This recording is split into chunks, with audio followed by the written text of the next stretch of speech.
All right, we should have sound now. Oh, that's so weird that it wasn't picking up. It was set on the wrong mic. I am so sorry, guys. All right, so we will start all over. I'm sorry, guys. Which okay. Hey, Anthony, what's going on? And Hallister's in here. He did make it tonight. So yeah. Anyway, tonight we are going to be talking about broad market, GameStop. What I was saying that you guys couldn't hear. GameStop is.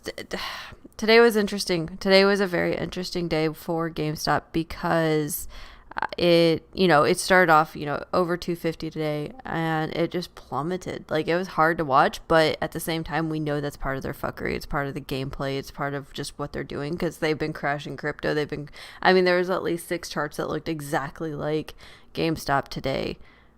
I almost blew my speaker. I'm so sorry, guys. I'm so sorry.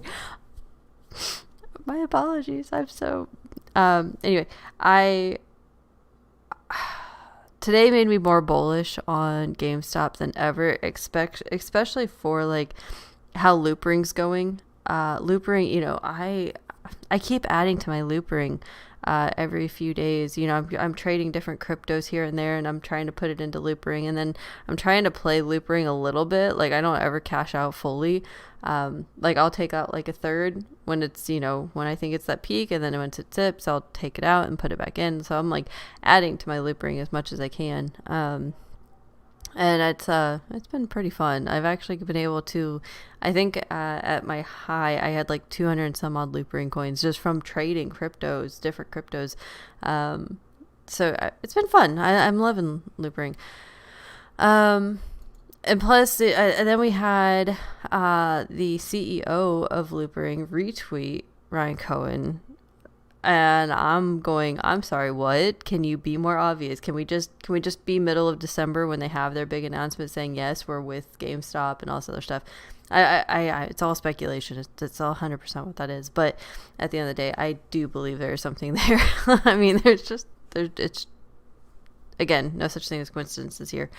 So yeah, I do know, GameStop, AMC, a few of the others, they all had the same chart movements today. And I'm guessing, I haven't quite looked into the ETFs, but I think a couple of the ETFs were getting shorted or something. I'm going to look into that tonight, and I can try to report back to you guys. My guess is, if I had a guess, it's one of the Vanguard's ETFs. There's some stuff been going on with Vanguard. If you haven't looked into that, I don't want to get into it today, but there's some really funky things going on. So, like, and I'm going to put this list together. I'm going to have it ready for you guys tomorrow. Free money. Everybody likes free money, right? I keep hitting my mic. I've totally got this set up funny. Everybody loves free money, right? So, Bank of America, Wells Fargo, JP Morgan Chase, Fidelity. There are numerous institutions that are giving out deals, like free money, $100 here, $250 here, $200 here. I think when I totaled it up, it's like $800 to $900 by opening up accounts. Granted, there are really weird loopholes that, like, okay, you have to have $1,000 direct deposited into this account, or you have to have this or this for this account. So I'm gonna fine tune it, and I'm gonna have all the different offers put into it for you guys. But I mean, it's easily $800 to $900 free cash, right? And so with all of these banks, they're getting desperate for clients, I guess we can call them, customers. And so I'm not saying you have to go and stay with them. I think it's like 90 days. I think you have to keep the account or something like that. But then you can just close it out or whatever. So there are these really interesting loopholes, especially, and they usually tend to do this during the holiday season too. People need extra money for gifts or whatever. So be it. So that's where I'm saying, like, I think it was something to do with either, I want to say Vanguard's, one of Vanguard's ETFs today.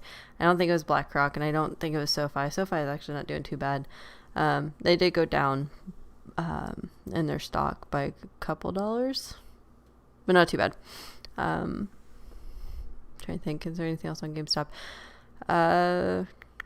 Anybody in the audience have anything on GameStop that you want to share before we move on? If you do, just raise your hand. Anybody in YouTube, if you guys want me to read anything out, let me know.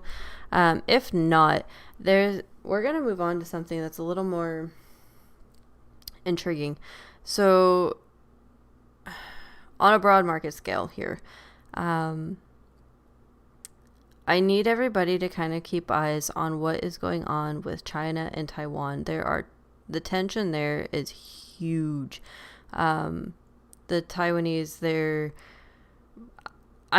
panic buying supplies. There was an article, I think Hambone might have tweeted it out. But there's an article that went missing on the Chinese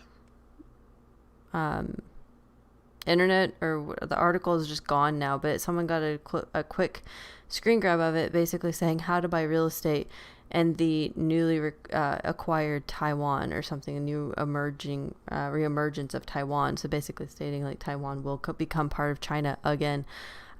So if you guys don't know, if no one's caught up onto the news of this one, Taiwan is the biggest manufacturer of microchips, everything that uses your cell phone, your car, your TVs, your anything basically.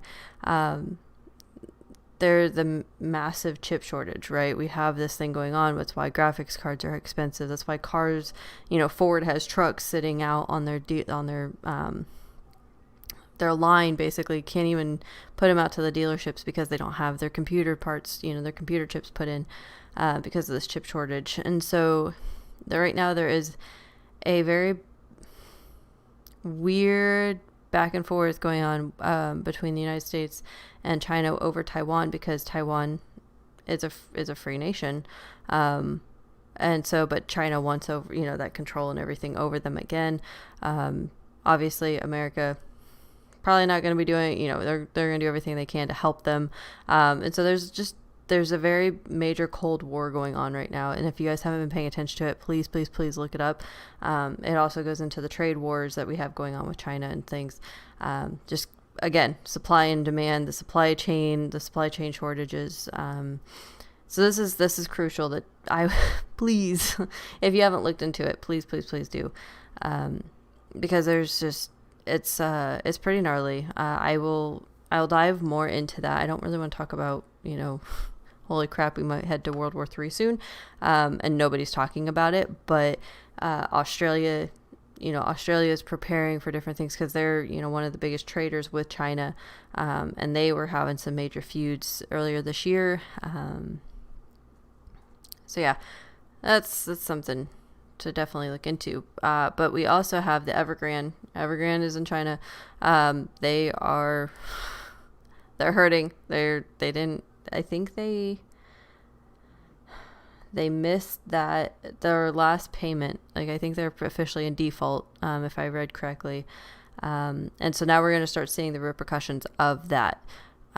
Probably within the next 3 to 6 weeks, I would say we're going to start kind of seeing it, because it's how our main real estate here in the U.S. is happening. It's kind of like a tsunami wave, west to east, west coast to east coast. So like you have California, Washington, Oregon, and just kind of waving through. It's not just hitting in random patches or just all at once.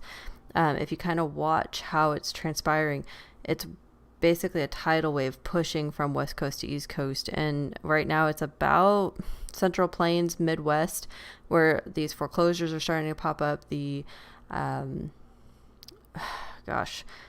the evictions and all this other stuff. People are losing their homes. The moratorium expired, and it's officially expired. It's done. October was done.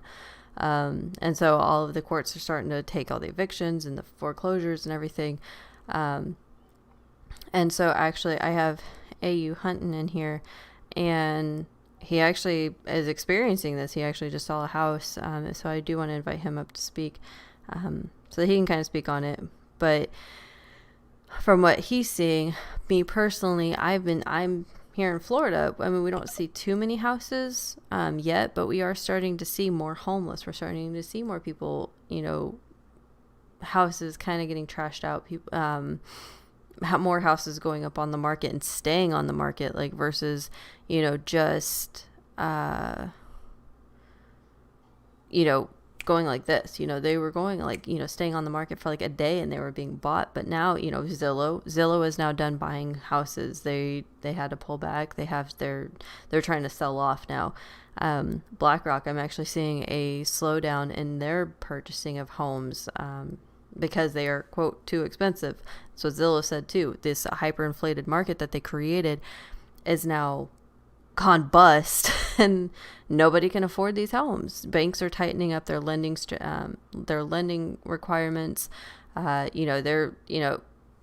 Just last year you could easily get a mortgage, at a 620 credit score. It's kind of getting back up to that 680, 700. They kind of want you to have a better credit score. There are still these, I call them, sub mortgages, the lesser credit. You might have to have a higher down payment or anything else. Those things still exist, but they're a little bit tougher to get. Wells Fargo, I do know, is one of them that was kind of doing something with it, and Citadel actually was doing something with someone that I shouldn't say Citadel. Citadel was partnering with somebody that I was actually doing it, which I thought was interesting. This was back in February or March. Don't quote me, but I do believe they were doing some kind of subprime thing. So yeah, AU Hunting, and if you would like to speak on your interesting day. All right, so basically, I was thinking a direct message earlier. We had a house in the neighborhood, and just for truth and lending here, I'm on my association board, so we kind of monitor the comings and goings on what's going on. And I'm just that guy that if I see something in the neighborhood, I pull the string just to see what's going on, just to manage things within the hood. But one of the houses in the neighborhood went up for foreclosure pre-pandemic. The eviction was set to take place right when the eviction moratorium went into play, the first one. So that kicked that can down the road. So the house had already been foreclosed on, like I said, pre-pandemic wise. They stayed in the house. Supreme Court of the United States, of course, lifted or ruled that the current or the previous moratorium was unconstitutional. And as soon as that Supreme Court ruling came down, the next day we saw the paperwork going in for them to start the eviction process again. So we just saw the fruits of that labor come up. The neighbor had to move out. Let's see, today's Tuesday. They had to be out by tomorrow. So I was expecting the evictions to start up early December, but a week and a half out before the first week of December, they're actually starting to enforce that. So I was taking a couple of pictures of the place. Um, Now realizing that they were in foreclosure beforehand, and I can imagine what has transpired once the pandemic hit, and with the forbearance that people have taken up on. What is this thing going to look like? Don't know, but it's going to get bad. As Kenna, and I also point out to Kenna that I've watched a couple of houses that went up on the market. Instead of being on the market hours, they're now on the market for weeks and not having a bid on them. And we're in Virginia, East Coast side of Virginia, Southeast side, but we're seeing houses staying on the market and not hitting those uh, uh, bidding wars. They're just sitting and waiting for somebody to bid. Thank you for sharing that. Yeah, and that's what I was starting to see too. You know, I think it was about a month or two ago that was happening out in California and like Nevada, Arizona, the Central Plains. We've been seeing it kind of the last month or so. People just the slow progression of it just kind of dying out for people buying homes, and so it's literally the bubble bursting as we speak. So, how we've gone over this a few times, but how a real estate bubble, really any bubble, but a real estate bubble works is that, at first it's, a mass influx of people buying houses, a small supply of homes. So we were sitting at like a 2 week supply in some areas in the country, meaning when I say supply, if every house listed as it sat at that moment, if no other house was listed on the market at that point, it would take 2 weeks to buy the entire supply of homes that was on the market. And so we were sitting on like a 2 week, you want anywhere from a 6 to 12 month supply, 9 to 12 month supply. And for the last year, we've been sitting on like a 3 month cap. Like we've maybe been like, the most houses we've had is like three months worth. And that's almost nationwide. So, and we've talked to realtors from California, we've talked to realtors from Texas, Florida, up in Michigan. Everyone's kind of confirming that same thing. And so the fact that a lot of people were saying, yeah, we have 2 weeks. We have a 2 week supply of homes. So I'm going, I'm sorry, you have what? And so that's why we saw these bidding wars, these people buying houses, and that's kind of the next step, the inflated prices. People paying 25, 30, 40% over ask. And so that drying up and the high inflated pricing, and then all of a sudden it kind of just reverses, and now you're going to see an influx of homes, which would be the foreclosures, people trying to sell their houses, trying to get in on that, all-time highs for these homes. But now people aren't buying because, well, it's the holidays. Usually you don't tend to buy during the holidays. Kids are back in school. It's just not the buying time. It's not the buying time frame. So I do think, and this is where I kept saying, Q3, Q4 of this year, we would start seeing this bust. And, optimistically Q1, but here we are, Q4 of this year, and it's pretty much here we are. And having the inflation rates, cost of living prices going up, and just this perfect storm of crap that is happening, and our government's like, here, let's argue about the same shit and not do anything about the debt ceiling. Like, I've stopped looking at the debt ceiling. Has anybody, if anybody knows if they've actually passed anything about the debt ceiling? I know they passed the, some part of the infrastructure bill because, yeah, let's spend more money when we don't know what the hell we're doing with the money we already owe. That's a good idea. But if anyone has any catch up, if anything, I can Google it. But, yes, AU, what's up? Yeah, I just wanted to add in on the housing thing. So, within a neighborhood, we had a house that sold for 395. Actually, price was 295. That was what, 3 months ago. So I'm sure somebody's starting to sweat that one, but uh, not looking good. And as far as the debt ceiling, we have funds out till December 15th, I believe it is. I think they have to have a vote by December 3rd. Haven't seen any movement on that yet. Yeah, I was just looking. U.S. debt ceiling deadline could extend to January. Are you kidding? Good Lord. Hey, Alistair, what's up? Yo, what's up? Yeah, I know. AU Hunter stole my answer. Yeah, that's what Yellen said. We've got funds to the 15th, but yeah, no news on the debt or the actual vote or anything yet. Of course not. I mean, okay, show of hands. Who would love to get paid a 6-figure salary and not do shit? Like, hi, me? Can I go sit up there and... That'd be me. I mean, seriously. I mean, think about this for a second. We are literally paying them. Americans are paying them to do absolutely nothing and fuck our country up. Like, I'm sorry. I'm so tired of this. I can't stay PC about this much longer because I've sat here and we've talked about this now for almost a year, guys. We've been talking about all of this for almost a year, and they have not done a damn thing. I have been, we tag them constantly. I tag them. I don't, it is mind-boggling at the fact that they don't figure it out. Like, hi, you have millions of people kind of depending on you to do your job. If we as average Americans didn't do our job, or I'm sorry, I'm going to rephrase that. If we did our job the way they did it, we'd be fired 100 times over. Yeah. So, anybody else seeing a problem with this? I mean, Debt ceiling comes around once a year. We know it just like the sun comes up every day. every We year. know it's coming. Yeah, it's insane and it's frustrating. I mean, I was talking to my brother earlier. I guess next Wednesday, like, well, actually, hold on, wait, today's 23rd. Yeah, a week from today. I guess Powell and Yellen are going to be testifying again in front of the Senate Banking Committee. Oh boy, we can all look forward to that, right? A bunch of idiots like asking a bunch of questions about something they have no idea, and then they're just going to answer generically, just be like, well, that it's really not the Federal Reserve's, that's really not our job to do these things that you're talking about.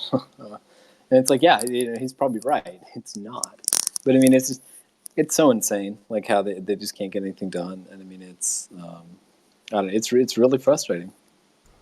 Wait a minute, I want to hear what Lactech has to say. Lactech 45, is that like Lactech 24? You got anything? No, I was just going to say something about the debt ceiling thing.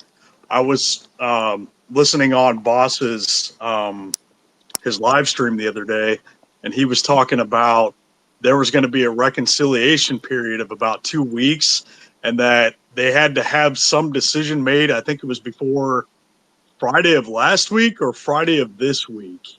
I'm not entirely sure about that, but if they didn't get that done, then basically it wasn't going to pass, and they were going to be fucked. So, well, I mean, they go on vacation here soon because they work so hard and they deserve vacation every effing 6 weeks. I mean, yeah. Oh, I think that had something to do with that. So, yeah. Speaking of, apparently, to all my Florida people, forget about it. I do see that you were in my area in Tampa. Yes, go TB. But Miss Nancy Pelosi has bought a $24 million home here in Florida. Well, hey, I mean, you can at least take comfort that it's probably a good investment. I mean, Pelosi's like an investing god. She can stay out of my state. I mean, I mean, okay. I won't go there tonight. I'm just not going to go there tonight. I can't. But no, she needs to just stick it out and go somewhere else because I'm sorry. I hear Miami is still booming with housing. Yeah, so Florida in itself is doing great. Like there's pockets where we're starting to see homes staying on the market a little bit longer than they were. Cause I mean, like so forget about it can attest. Like, I mean, they were like up and down, up and down, up and down. Which was crazy. I mean, it was so cool. It was cool to watch but it was also kind of like, oh, I really like this house. Usually you could be like, oh, I like this house, and 6 months later it still might be on the market. You never got your hopes up. You just didn't get your hopes up on any of them. But Florida and Texas have booming populations. Everybody from the north or states that continue lockdown or anything like that, they're moving to Florida, and I think it's like New Jersey, Montana, Florida, and a couple other random ones, where we don't have lockdowns. Like, I mean, our governors have actually come out and said, no, we're not locking the states back down. Like, we just can't. The economies can't handle it. And so that's why, Florida... There's a lot of out-of-state plates right now, and I can't tell if they are people that have migrated here, like that are moving here, or if it's the snowbirds in town. That's how, I mean, we've seen out-of-state plates constantly for the last 6 months. So, yeah, it's interesting. It's very interesting. Florida's doing pretty good. Who would have thought the poster child for crazy is actually doing pretty good. So, yeah, I have no idea. I've heard a lot of people go there to retire, though. Is that true? Oh my God, it is God's waiting room. I mean that in the sweetest way possible, but that is why, like, Florida is nicknamed God's waiting room, because we have a lot of retirees. I mean, come on, you have no state income tax. We have no income, like, we don't have personal gains, capital gains. There we go. God, my brain's fried. No capital gains taxes. So with whatever's going on with GameStop, AMC, cryptos, nope. It's warm. So people like, dancers like me or my husband who has been through the military, like, arthritis throughout your body, the cold doesn't hurt you too bad. And I say this as someone that grew up in the Midwest where, like, you wonder why you live somewhere where the air hurts your face. Yeah, I'm from the Midwest too. Yeah, it's the worst thing. Like, why do you live somewhere like that? And I mean, it's just, and for being a tropical destination state, it's actually relatively, affordable. So it's not bad. It's a good place to live. The school systems are kind of wonky. I'm finding now that we're looking at like preschool and kindergarten. So we're finding like private schools for our daughter. Other than that, it's not bad. It's a good place to live. It's a chill vibe. It is freezing tonight. I'm sorry, but I don't know why it's 45 degrees tonight in Tampa Bay. It's so I go out in shorts and a t-shirt in that kind of weather. It is so cold. Like I need like 6 layers. I am such a wuss. So I grew up in Indiana, so I know what like negative temperatures are. I do know what. Yeah, that's where I'm from. So no. So yeah, okay, so we're on the same place. That flat land, wind flying through. Yeah, I remember those bone-chilling days, but I'm sorry, this 45-degree Florida weather is it's for the birds, guys. It is so for the birds. And this is bad at 31. I'm complaining. God help us when I'm 80. 26 this morning when I got started. Oh, screw that house. I couldn't imagine 26 degrees anymore. That sounds terrible. No. Let's see. Oh, I'm gonna totally screw up your name. Shroosmer? Mm-hmm. What do you got for me? I'm gonna call you Shrew. Is that okay? If you're still up here.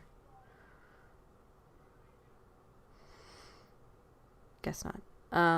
Houses are sitting on the market because Rockzilla is snatching everything and anything anymore. Plus, isn't. Yeah, no, 100% can't stop. 100%. I mean that's exactly it. BlackRock and Zillow have stopped buying, and yep, they were the culprits. I mean, we knew that when the houses started flying off the shelves. We knew that they were the culprits. And like even my grandmother has now, my grandmother, you guys have kind of gotten to know a little bit through me, a 91-year-old pistol, 100%, is now living in, not really assisted living. Like it's like a condo, like she has the opportunity to have assisted living, but whatever. But when they sold their house, she had 11 offers the day after they listed it. And this was 5 months ago. And I asked her, I said, how many of those are actual people? And she didn't know. So she called a realtor and she said, how many of those are actual people and how many of them are corporate buyers? And I told her to ask her, I said, was BlackRock or Zillow or any of these other companies? And BlackRock was one of them. Zillow was another. And she goes, what is going on? And I said, they're driving the prices up. I said, please don't take those offers. Give it to somebody, an actual human. And sure enough, it wasn't the top offer.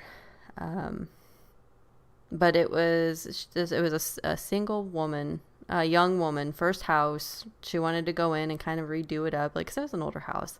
And so they actually, went with her offer.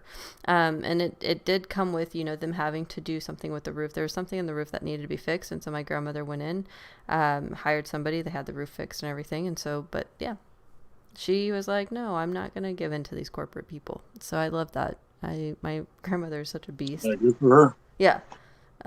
She was signing the paperwork on her patio in a sweatshirt because it was like late fall, like the closing paperwork. So she's such a funny person. I love my grandmother. Personal rights, that's why they are moving there. Hell, when I moved to Florida many years ago, the rate of people moving in was 1,000 a day. Yeah, no, 100% D. It's, I love Florida. I grew up around St. John's River, Ocala. Someone just moved to Ocala. Someone moved from Missouri to Ocala recently. I can't remember who it was.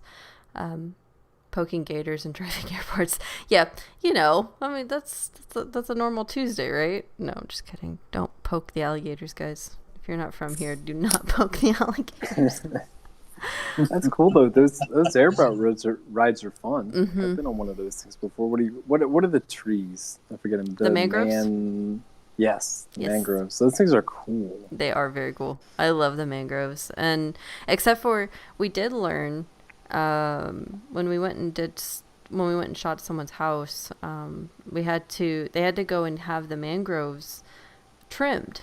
Well, and so you actually have to pay a specialist to trim mangroves. You can't do it yourself because it's illegal.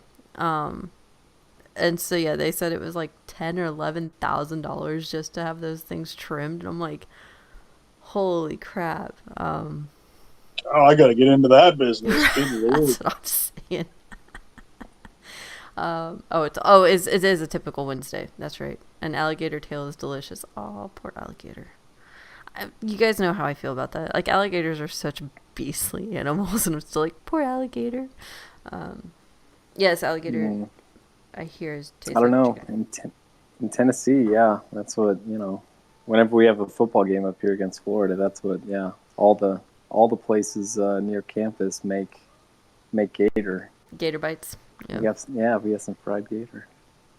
That's just cruel. What?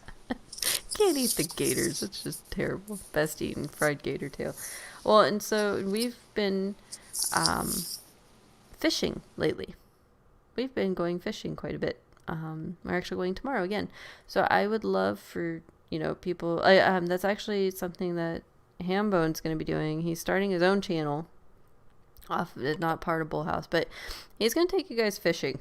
It may not be the most like exciting thing, but it's kind of like hang out with Hambone. So if and when he catches something cool, you guys can kind of all celebrate with him. But that's what he wants. You should call it that. Hang out with Hambone. That sounds like a good one. I think he's named it Hambone Outdoors or something, because he's once he gets into hunting and everything, you guys are kind of going to go follow along with him. I have no idea. This is all his brainchild here, but I have no idea. I will probably be around because I like going and fishing, so you guys can see me epically fail at fishing. We're looking for pompano because pompanos are supposed to be coming in right now, and I think I catch a pompano, and lo and behold, I'm caught on like a rock, a stone, something else in the Gulf, because we've been doing a lot of pier fishing, and I may or may not have lost a few rigs. Oops. I do have an 11-pound trophy bass. That's awesome. I mean, this kind of goes in, this goes into the whole being self-sufficient thing, because I'm sorry, there's meat. Oh my God. The price of meat right now, Sam's, Costco, Publix, Walmart, you name it, meat's going up. And this is something that I really want people to understand. This is part of the inflation, or even shrinkflation. Like, they just shrink the package and you still pay the same price or more. But just kind of really getting into being self-sufficient when it comes to what you're eating. Learning how to go fish, learning how to hunt, or even just growing vegetables and going and bartering with somebody that goes and hunts and everything, learning a bartering system. Or if you don't do any of that, learning if you have a trade, if you work on machines or something like that, like there's all kinds of bartering systems that we've been finding. Because I don't know. Oh, and speaking of, because I am going to put out a PSA on this one. My parents had a case of water from Walmart brand, whatever, that Great Value. I think we have Members Mark, and the Essentia. But they had a bottle from Walmart that smelled like perfume and tasted like vodka. And they opened another one and it was perfectly fine, but the other one still had a weird whatever. So keep an eye out on your stuff, because there's something funky going on. And then Amazon workers are planning on walking out. So I hope everybody's starting to already do their Christmas shopping. We got our daughter's Christmas shopping done yesterday.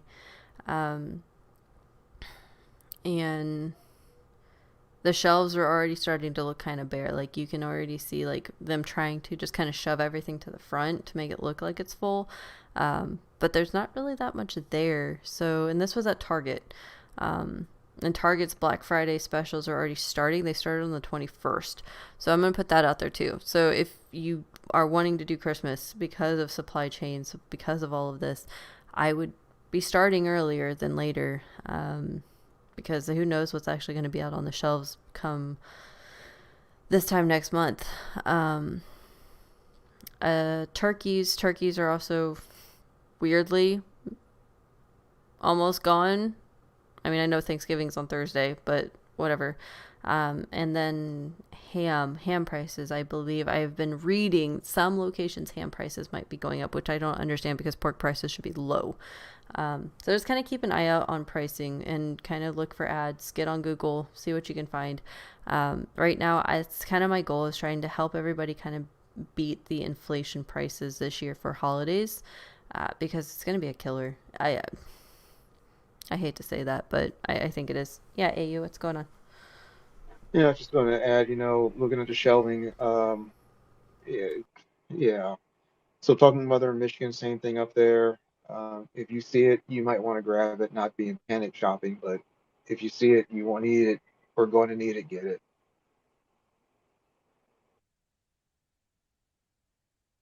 Yeah, 100%. What's the excuse me, sorry. No, you're fine. What's going on, like attack? Oh, I was just going to say, what's the deal with the walkout with the Amazon employees? I've been seeing all across the country that people are quitting their jobs, and I think Boss said on a stream the other day that employment was at like 58% between the ages of like 16 to 72. So if you lower that from like 18 to whatever the retirement age is, it's probably even lower, right? But what's causing people at Amazon to want to walk out? Is it a strike or what? It's like it's going to be a coordinated strike. I mean, they're targeting Friday, like on Black Friday. I think it's something like across 20 different countries. There's going to be like some kind of strike or walkout with Amazon employees. Okay, all right. Yeah. Yeah, that's going to be super interesting. Hey, First Strike. I don't know. And I mean, there's just so many places that are having these walkouts, these strikes, these people that are just like, F this, I'm done. I mean, like I think it was at one of the Walmarts. They didn't have enough. This was actually a fun thing that I noticed. They didn't have enough people to work the U-scan type things. And so they ended up opening up all the registers, the regular registers. And I'm like, oh, wow, like I don't actually have to work for Walmart to scan my own stuff and go out the door because you actually have registers open. I hated when you scan. So, like, don't get me wrong, if I have like 5 things, cool, I will go and do it myself. But like I'm one of those people that I'm like, keep the jobs, guys. Like, I mean, these are simple jobs that people that have those skill sets need. Keep the jobs. Stop making people scan their own shit. Like, good lord. Can't Stop says, don't buy from Amazon, buy GameStop and local. Yes, Can't Stop, 100%. And that's why we went to Target. Like, I looked at everything. And actually, Amazon is more expensive than most of the brick stores. Yeah, they really are. I got to jump in on this one. I mean, they really are. And I mean, that's one of the things that, like, I can't believe now. Like, I mean, there's some stuff like, I mean, to your point, Can't Stop. Like, I was looking at a monitor or whatever because, like, I have a second monitor that I use for work and stuff like that. And I mean, it's starting to mess up. And so I was like shopping around, like looking for one, like doing some research on them, and like found some website to compare everything, right? But then, yeah, I mean, GameStop and Amazon have the exact same monitor, and it's $10 cheaper at GameStop. And like to your point, Ken, like Target, I just had to buy like a bunch of like cleaning supplies and just like shit like that for the house. Like I went on Target and spent like $200 last weekend on Target online, and yeah, they've been like delivering stuff, whatever, like throughout the week. I mean, it's Of course, Amazon doesn't get it to you in 2 days anymore anyway, like no matter what hell they no. say. No. And yeah, I know. I mean, terrible. I've really been trying. I'm like over these past like I want to say like 3 to 4 months. I've just been like, you know what, like I'm just gonna stop ordering stuff from Amazon, and I haven't done it.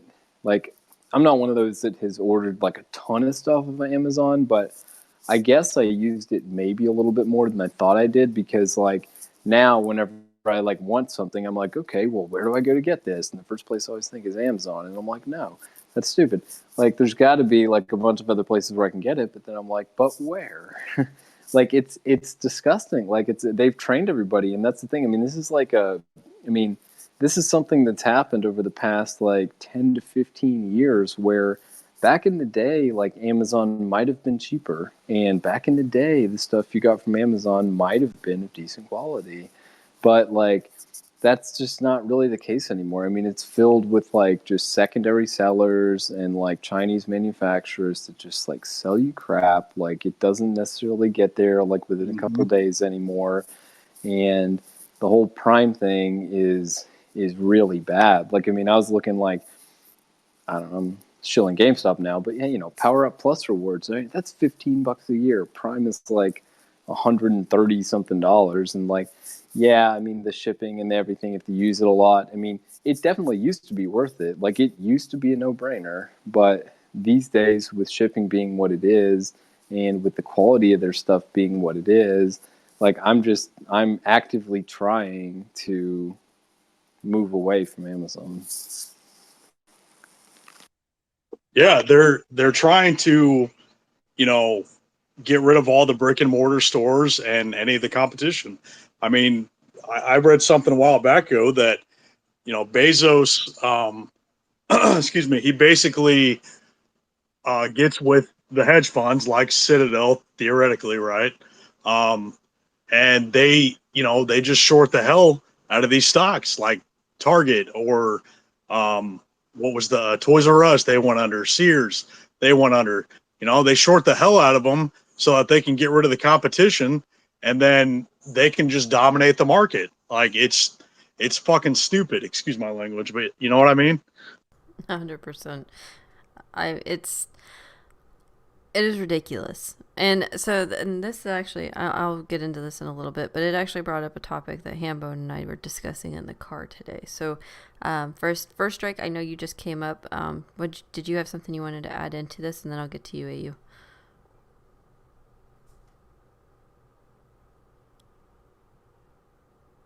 I don't know if his mic's working. I know, First Strike, you hate me right now because we're on Twitter Space. I know this.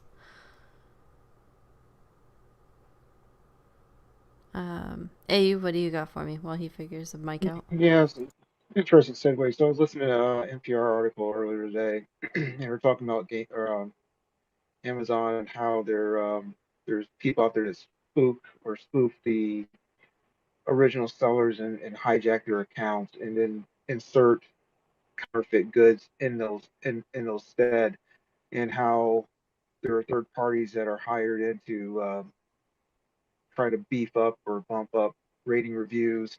And it's pretty much the end stake of it is buyer beware, seller beware. As in, the seller, be careful. If you become a high powered seller or high rated seller, you're going to get spoofed, and somebody's going to move in and hijack your account or hijack your product. And with the buyer, if you're looking at this rated thing from this seller and somebody's hijacked it, often you get a counterfeit item in. It didn't really come from that seller because it was hijacked. So seller beware, buyer beware. Yeah, that's fair. I mean, And you said who had that out? That was on NPR today. Like, there was a whole article on how, and they went through the rigmarole on how things work. In this case, was a specific guy would hijack high profile sellers, insert his product with his name on it, and spoof those people and hijack those accounts and it comes down to this person paying I think it was $186,000 in bribes to the insiders at Amazon, so that when the seller would call up, hey, this is what's going on, they eject them instead of ejecting the counterfeiter, because the counterfeiter had, bribed the Amazon employees. I think they said they got rid of like 7 or 8 employees over last couple of months or some time frame based on that insider threat or That's. being bribed. I'm sorry, but that is just ridiculous. Like, how. People Well, have too much time on their hands. they also went to the article and they're saying, you put you trust Amazon with all your information, but Amazon doesn't know exactly what information they have on you because they've got different crews, different people, different teams. They're tucking data back and forth. I can't imagine being a network security guy for Amazon based on the interview that was had. He's like, yeah, there's no way to track it. There's no way to lock it down because there's just so many different pockets with your data being tucked away here and there from what you're buying. To people going on, if they know your name, they're not supposed to do it, but they can go look up to see what you bought. So if you're curious what Kim Kardashian bought or the Kardashians buy, they can just go in there and backdoor it and find out what they've been buying. So that's the data management part of the Amazon monster. Everybody needs to be aware of. Oh, That's yeah, crazy, 100%. man. Thanks for sharing that. That's epic. And I don't give a damn what the Kardashians buy. They're just. Right? I'm sorry, like that's not a thing. Oh, wait, you don't want to be Well, like Kim? Oh God, it's no. not that it's not necessarily having that them knowing what they bought. Is knowing that there's an avenue for somebody else, Right, anybody, right. to find out what you've been buying. And they even gave it as an example. You know, they know what the tampons you buy, what baby formula you buy, what underwear you buy, what Those were all that weird information items about to them. pick that you would buy off of Amazon. And that's what this was on NPR. Sorry. I was gonna say those are They said, I think, just to make the point. I see. No, that's very odd. Let's see. GameStop will price match. So yeah, GameStop is actually trying to do what Fry's did, and I love that. I absolutely love that with GameStop, and I heard that they were trying to price match. They're working on having the best price, so you don't even have to look around. Yeah, I love that. Best Buy used to do price matching, and then they stopped. But yeah, Fry's Electronics, before they went under, they used. I mean, you could take Amazon, Newegg, Micro Center, any Best Buy, any big company, you could take it in there and say, hey, I found this lower at this place, can you price match it? And they would do it. Like, it was amazing. So the fact that GameStop's doing it, I think they're pivoting. I think they're trying to fill that void that Fry's Electronics left whenever they went under. Membership just increased. Also, Amazon is about to open another warehouse in my area. I'm in a developing area, and this eyesore is up before new houses are even built. Yeah, that's stupid. That is absolutely stupid. Even an Amazon store in my mall. Another bad thing is that just about every company does. They do not ever delete your info. Yeah, right. And so, okay, so this is where I'm going to segue into this area. As you guys know, we've been watching Silicon Valley. We need to figure out a decentralized internet. I need coders to figure this shit out, because what we have right now doesn't work. And this damn show is giving me an idea. I don't know code, and this would take a lot of work, but we need to figure out how to do it. But from what I will say is that, and D, I am shouting you out on this one. You put it perfectly. Like, you actually put it really great whenever you were talking about BullHouse today on Twitter. And man, I absolutely adore you for this, because like you can even ask Cambone. Like, my heart was just so warm from this. She put it in a sense that it's a I'm not even gonna verbatim it. I want this perfectly said, because it was just so beautiful, and I need it in my life right now. Let's see, where was it at? Oh no.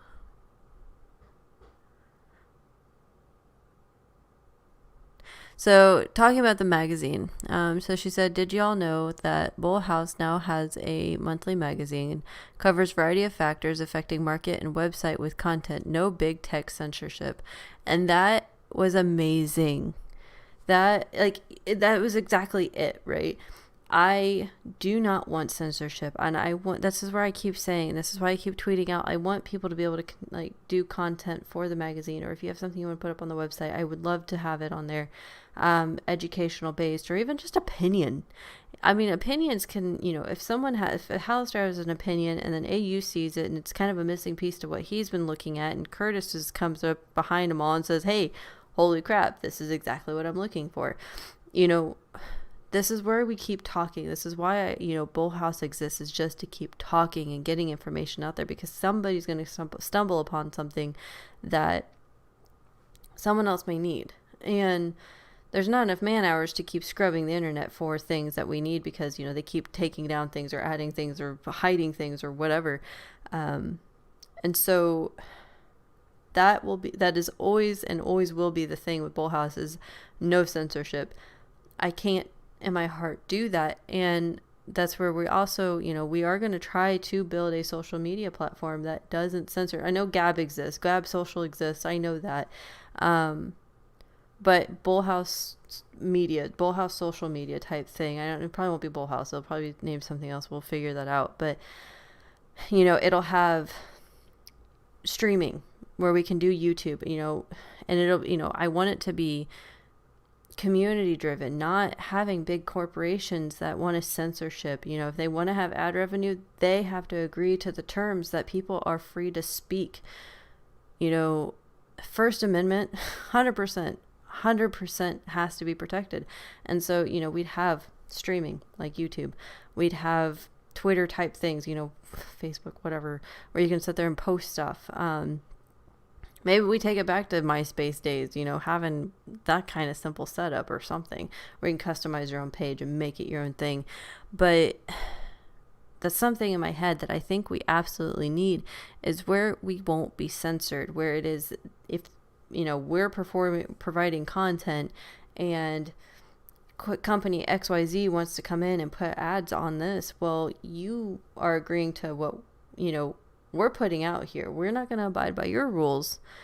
You abide by ours, because that's how it should work, right? So that is something that this is months down the road, because that's going to take a lot, and I need to figure out who in the right mind's actually going to help me with this. But I really think this is something that needs to be done, and in a way that is not, kind of still having the same thing with like Reddit, taking that part of where you can upvote and downvote, because that's a really crappy thing about, Twitter and Facebook. You can like or maybe kind of dislike something on Facebook, but it doesn't get downvoted.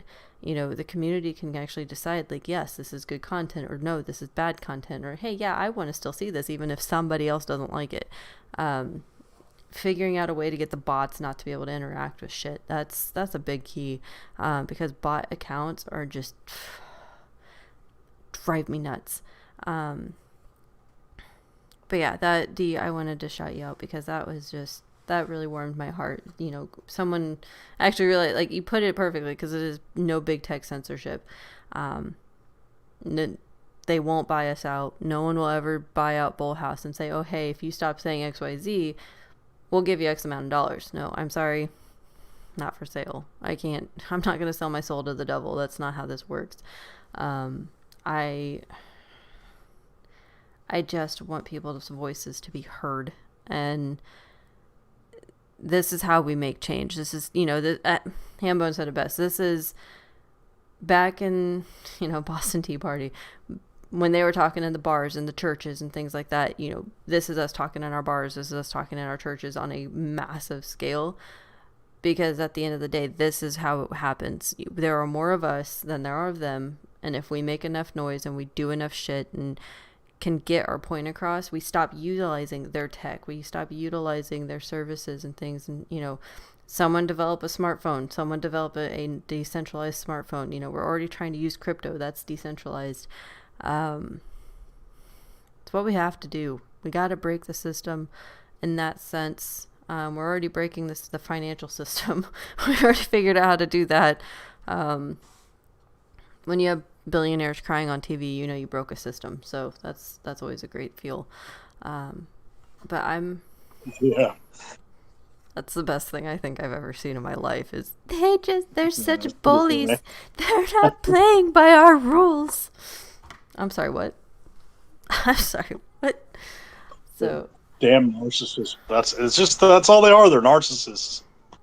100%. Let them walk a mile in our shoes. Let them walk a mile in someone's shoes that makes $35,000 a year and rents $2,500 a month.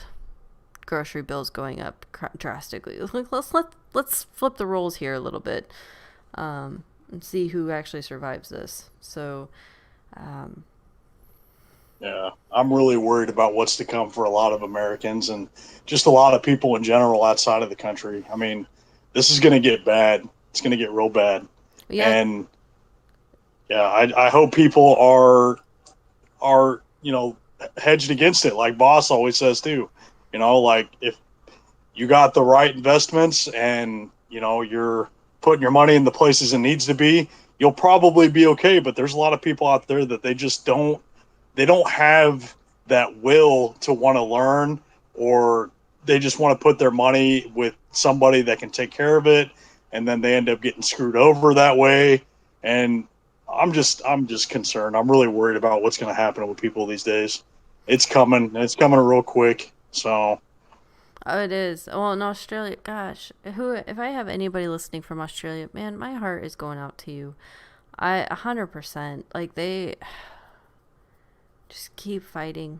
I am so scared for Australia. And then we have Austria and Germany looking at lockdowns again. And I mean, guys, I'm watching your guys' protests from all the way across the water. The chants you guys do out in Vienna is just crazy. Like I get chills when I watch things from Vienna.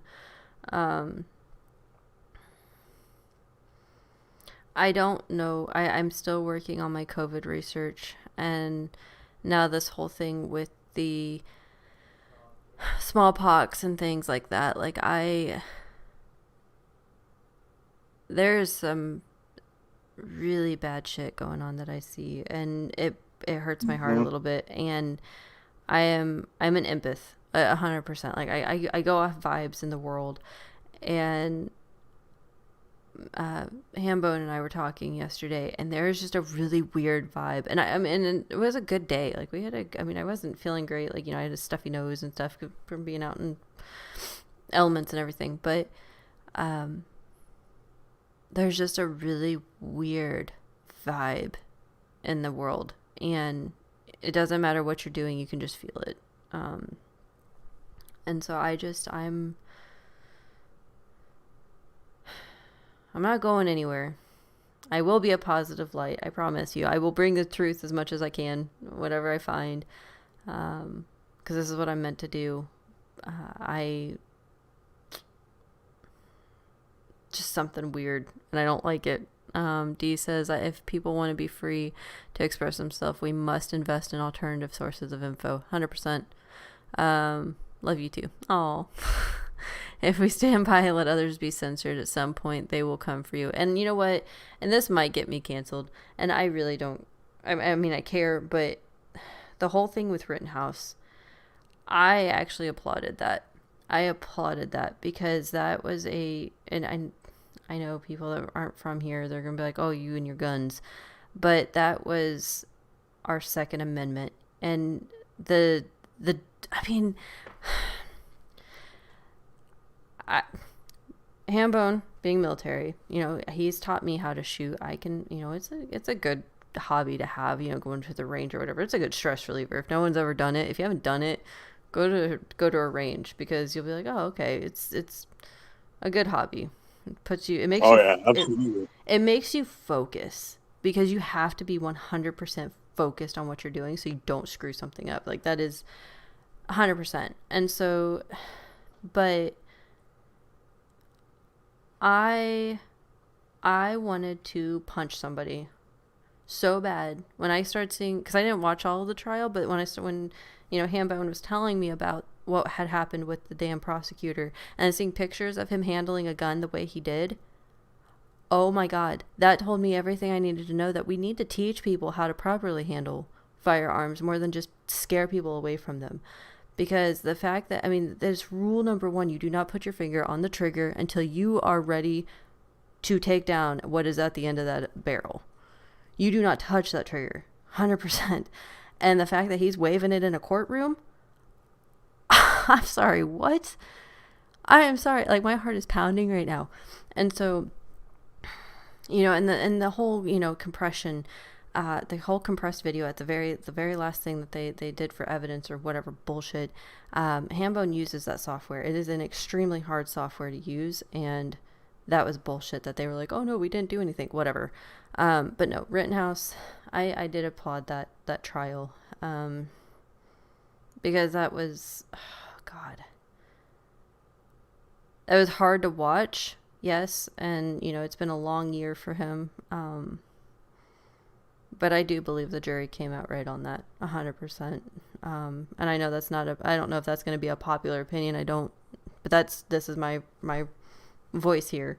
But this is the kind of stuff we need to be talking about, because the media, if you watched mainstream media, they did not show all the evidence. They did not show everything. They didn't show video footage. They didn't do all of the things that they should do. Not that they have to do, but they misguided a lot of people.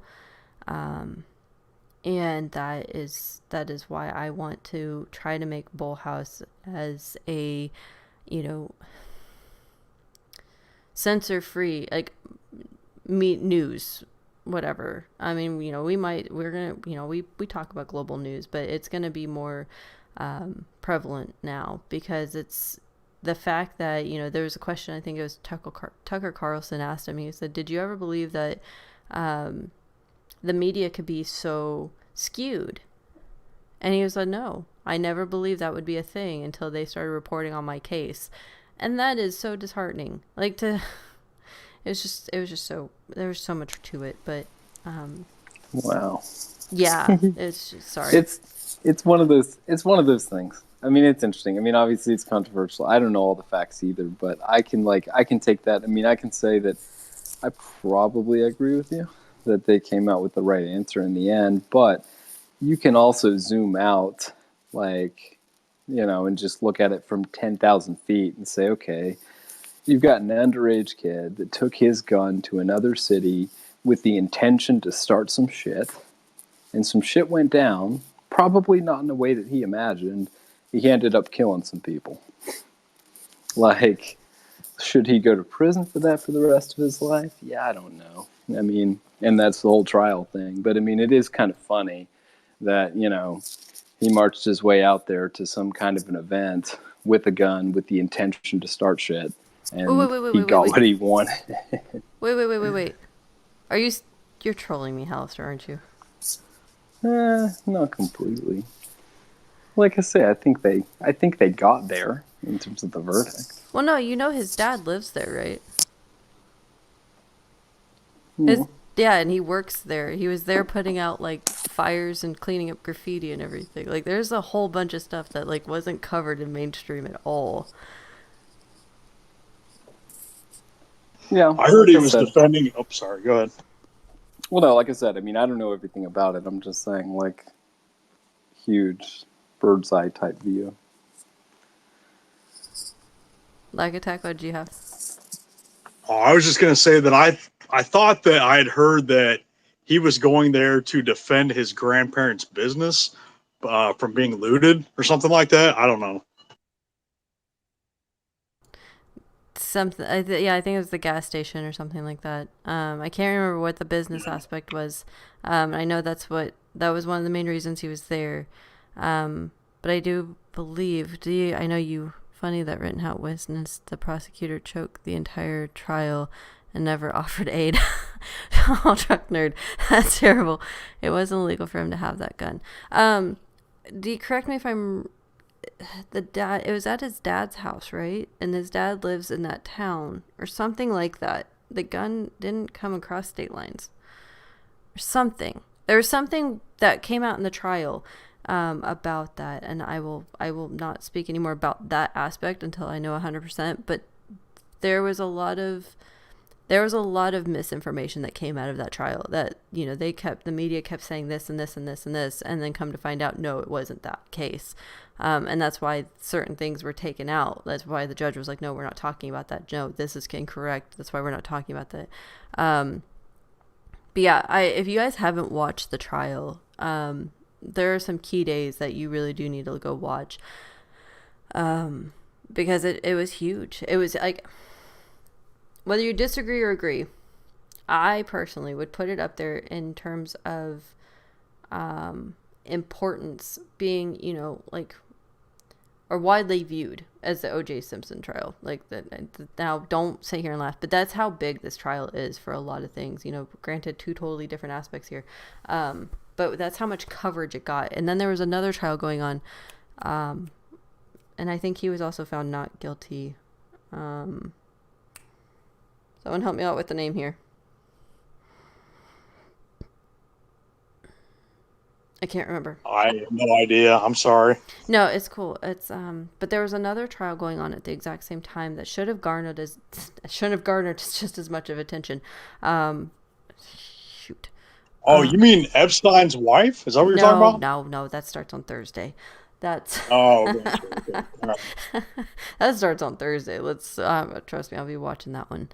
The gun was at his friend's house, Dominic Black in Kenosha. It's his dad's business, and I believe it was his father's rifle. CNN and all of that network actually admitted this after the trial was over. So there's the answer to all that. Thank you, guys. Thank you.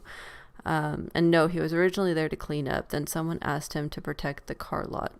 Your thoughts on, yes, that one. I haven't actually, that's what I'm saying. I've been so focused on, getting the magazine done and keeping up with the Rittenhouse case. The Aubrey case, I haven't actually gotten to keep up with. So I do need to, but I think he was found not guilty. Is that correct? Because people were trying to, a 16-year-old girl, or the Aubrey case. Yeah, the Aubrey case is what I was talking about. But there's just a lot going on with these different things. So this is, just keep your eyes peeled. And this is, I know these are controversial topics. I know this. But these are the things that we do need to talk about, because media, the mainstream media, is not covering them appropriately. They're cherry picking information, and that drives me nuts. Jerry is still in deliberation. Okay. For Aubrey. Okay. Yeah, I think, I guess I thought someone, okay. I will go catch up on that trial probably tonight. I'll try to read the Cliff Notes. BullHouse. What wasn't covered is that after the verdict, there were BLM and Rittenhouse supporters hugging it out and swapping shirts and signs. Really? That's pretty interesting. I hadn't heard that part. That is actually really interesting. Thank you, Can't Stop, for sharing that. Swapping shirts and signs. That's pretty cool. Yep, exactly, Tampa Kurt. That's pretty cool. So yeah, this is what we need to do, guys. This is what BullHouse is going to start covering. This is, again, non-biased. And if I put my opinion in, I will say, here is my opinion. This is what I think. But as a general rule, I will come up and deliver as many facts as I can, as much information as I can, so that everyone can kind of get to their own narrative or their own idea of what should happen or what they think. When you fail to realize mainstream is not actually mainstream. No, it's not. It's not. I don't. Literally the only thing mainstream media I watch is Gutfeld, because he's hilarious. He's a great broadcaster. Guy from a car stop with 3 locations asked Dominic Black, it wasn't his dad. The guy that asked him to watch the car lot purged himself on the stand. What? But no, this is what I wanted. This is what I want BullHouse to do. Obviously we still cover finances, because that's a whole nother mess. The financial sect, cryptos and NFTs and everything, but I also want to start covering these other things that they're not being talked about because we need these conversations. I really feel like, we need to come off of this whole being, too scared to talk and too scared to debate. Like, me and Hallister, I'm sure we're going to talk about this later tonight or tomorrow and be like, okay, so what's actually going on? But that's the beauty of it, right? Is that we're not censored. We can have adult conversations and say, okay, this is what I know, this is what you know, somewhere in the middle is the truth, right? That's all we can do. No one else is going to tell us the truth, right? Yeah, I can't stop. That is very cool. Do you know who put that out? A source that I could look at things. Have you seen any of the Adder's content? No, I haven't. Thank you, Truck Nerd. I appreciate that. That's so awesome. Can you send me a link always? First Strike, I don't know if your mic's working yet. AU, final thought? Yeah, so what's this thing called? I sent you a link on non-transparent, semi-transparent, transparent ETFs. So I thought about you when I sent it to you because I know you did the what did you call that chart? The mind meld chart, where you had all the ETFs and My mind map, yeah. and stuff. What'd you call it? It's a mind map. That's all it is. Oh, mind map. Oh, mind map. Okay. I thought it was mind meld. Sorry, Star Trek reference. Got it. Check. But I think that'd be very interesting for you to take a look at how these guys are doing their due with these ETFs. It's another tool that they've got, which, by the way, is maybe they may have their wings clipped with that. And I'll see another article that's been posted on Twitter that stops them from doing it.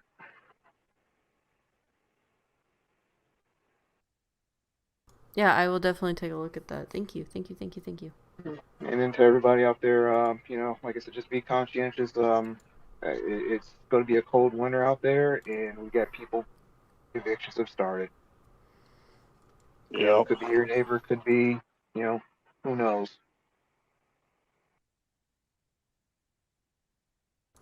Yeah, I mean that's the truth, right? Like you don't know what anyone's going through at this very moment. So that's where you just have to be kind. Like you just don't know. People could be having the worst day of their lives and one little thing could set them off and just be that final ticking time bomb. Like I said, and with the neighbors I told you all about, they had 3 kids in all 3 levels of school, elementary, junior high, or middle school, whatever they call it now, and high school. So I just can't imagine how that's affecting them along with the parents. So.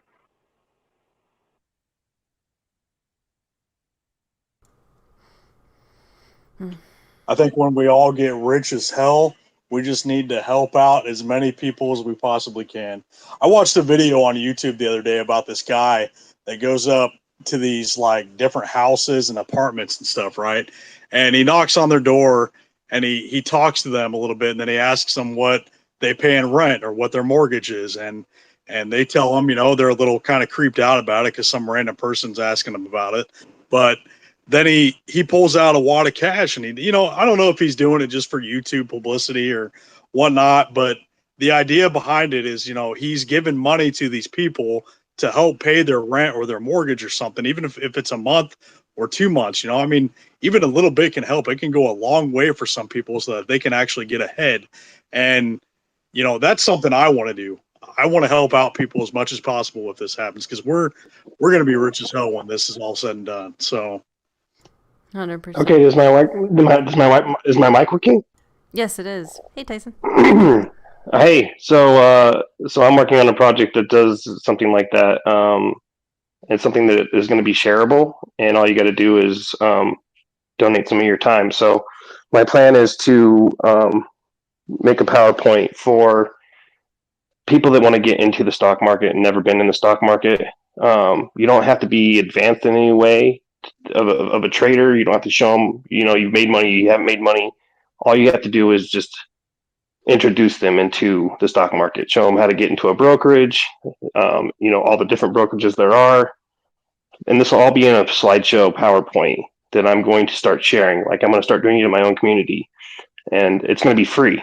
And the only way I can make it free is because I get referrals, right? So I get stocks, they get stocks, or some like interactive brokers gives you like $200 if you refer somebody and they open an account with so much money. So it can be beneficial to you, but for me, that's not the whole point I'm doing it. I'm doing it so I can bring people into the stock market, teach them what I know, um, pass along a lot of other people that I've learned from, and start developing a local trading community that we all learn from. And so this is something that I'm going to be able to pass out in a mass quantity because it'll just be a PowerPoint and it'll be 100% free. And so, like I went to my local bank and told them, this is something that I'm doing. Would you offer me your conference room? And they're like, yeah, of course we'd offer you our conference room. And I'm like, well, I'm not telling them to use your bank or anything like that. They're like, no, you're teaching people how to make money. And that's something that we do. We want to help people be financially better off. And that's something that we could offer. They're like, we just have to go through your paperwork and make sure that it's 100%. So that just makes me more confident in the stuff that I do. So this is something that's going to be a part of a project for me, but I'm also going to make it so it's free for everybody. And this is something you can go and help anybody with. I've had a lot of conversations with people that I know that are already really interested in just learning the basics because they've always been scared just to even look it up. So that's something that I'm going to be offering. I kind of started working on the project recently. My job has been my regular day job. I'm a plumber. So it's been really busy right now, so I don't have a whole lot of time to do a lot of work on it, but I have at least started working on the PowerPoint. So if anybody's interested in trying to help me with this project, you're more than welcome to reach out, but this is just something that I'm doing on my own for right now, and then I will eventually bring it to the BullHouse, and the BullHouse will have it available, to click on the PowerPoint, and you can save it, and then you can just go off on your own.